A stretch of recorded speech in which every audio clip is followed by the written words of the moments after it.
Good morning. This is the Voice News Network with Bala, Menon and Pragya, Diwan. And we are in the offices of His Worship Patrick Brown, Mayor of Brampton, the largest, the fastest growing city in Canada. Welcome to VNN, Your Worship. Great to be with you today. Anyway, I think since the budget proposals have been finalized by the council. So right now our city staff is preparing the documents for council to review, and we will go through our budget deliberations starting November 29th for the following 2 weeks. I was reading that there is a 2.7% property increase for all areas. So council will vote on that in December. Personally, I don't support tax increases. Yeah, I believe you froze it last 2 weeks. I think I believe in a tax freeze. We haven't had any budget deliberations yet, and so the staff have just provided support documents saying what their requests are. And so the way it works is staff will say these are the things we want to do, and the council decides which ones to support and what level of taxation they want. My personal approach has always been the taxes are too high in Brampton, and so I don't support tax increases.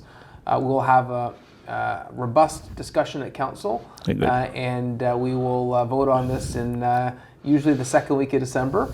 I would note that I'm proud that Brampton is the only big city in Canada that for the last 3 years has frozen taxes. You've seen taxes go up in other big cities, up and up and up, and we're becoming more competitive in Brampton, and I think that's important. We want to bring businesses and industry to Brampton. We need to have competitive tax rates. And because in Toronto, I think last week they reduced business property taxes by 15%. Is there any more in Brampton? So Toronto's taxes have gone up the last few years, and they're anticipated to go up again this year. So they want to attract businesses, I think, no? Yeah, so no, they're proposing a tax increase in Toronto. Yeah.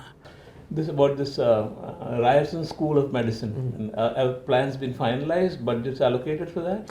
So the province announced last year that they're committing to a med school in Brampton. This will be the first new med school in 100 years in the GTA.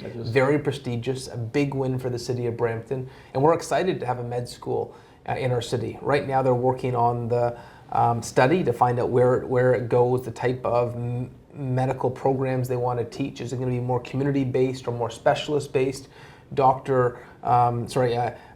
Mohammed Lashmi, the president Mohammed Lashmi of Ryerson University is doing these consultations right now across the city. But this is really exciting, and most communities would be green with envy in terms of having a med school. Where will the land be allocated? Somewhere?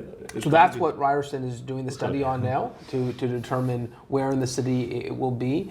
Obviously, there are advantages to be located close to a hospital, and so there's the possibility of the Brampton Civic, near Brampton Civic. There's the possibility of near the new hospital that's being built on the site of the old decommissioned Peel Memorial. And then if you look long term, we believe there needs to be a new hospital in the GTA West quadrant of the city. So they're going to think further term, then they could have something in the West End too. And so it's still to be determined after the consultations where Ryerson plans to put this med school, but I would say wherever it is in Brampton, it's going to be an economic boost to the city.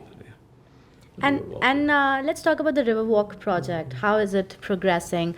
We heard that around $100 million, will be invested in 3 years. That's a lot of money. What do you have to say on that? So thanks to the Government of Canada, we got a grant to help with disaster mitigation. The Riverwalk project really enables us to build in the downtown. Before, we were curtailed in terms of the height of buildings, the size of buildings, the amount of density we could have.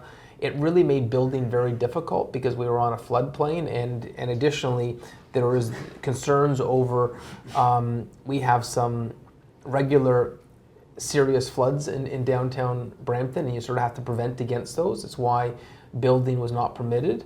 And with Riverwalk, with this flood mitigation, we'll be able to create jobs. We'll be able to build in the downtown. So this really unleashes tremendous potential in the downtown. And this is an example of a great partnership between the Government of Canada and the City of Brampton. The Center for Innovation, that's one of the ambitious project, isn't it? Yeah, so we're trying to really focus on the jobs of tomorrow in Brampton. The tech sector is one of the growth sectors internationally.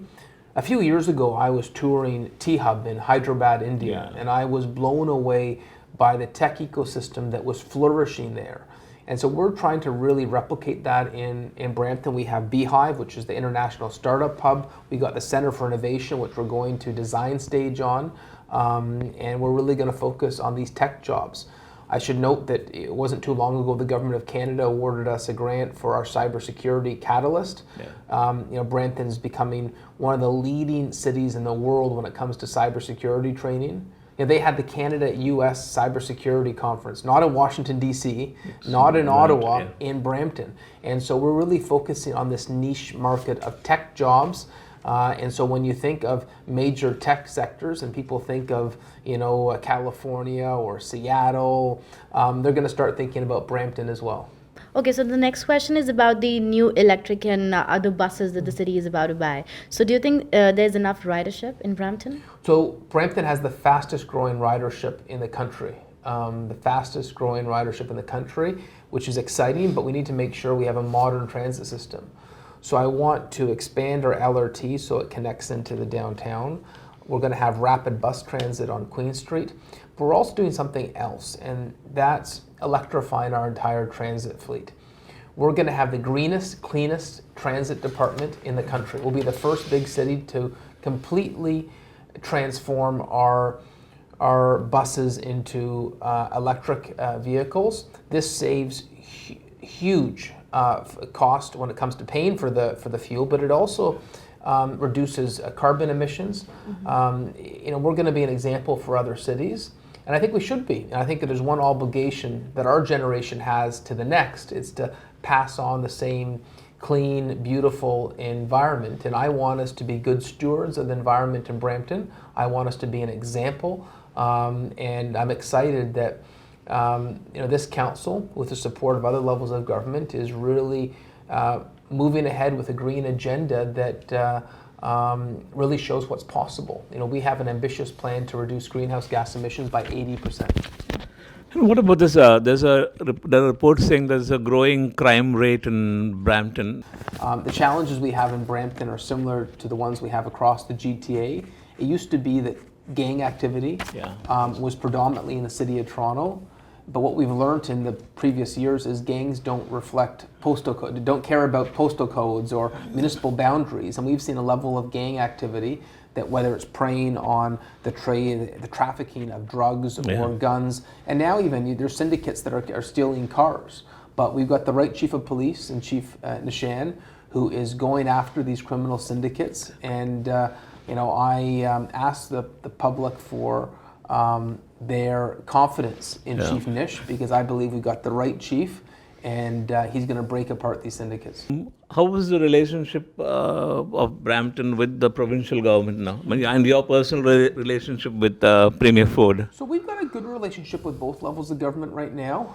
We've had more funding from the federal and provincial governments in the last 3 years than at any point in our city's history, probably because we have spoke up more than usual. We have fought for our fair share. And so, I have to give Premier Ford credit. The $1 billion investment into the new hospital is a game changer. The federal government funding our new transit facility and electrifying buses.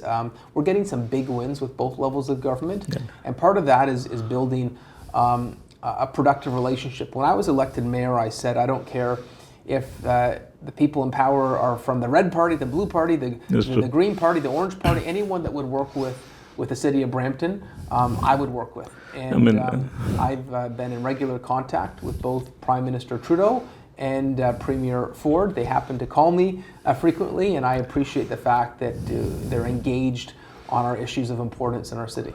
Yeah, because it's always the babies that cry the louder, they get the milk, isn't it? So I think we have to do that. The squeaky wheel gets the oil. Yes, the oil, yeah, that's true. Well, thank you, Mayor, for talking to us and giving your valuable time to us. Thank you very much. Thank you, my pleasure.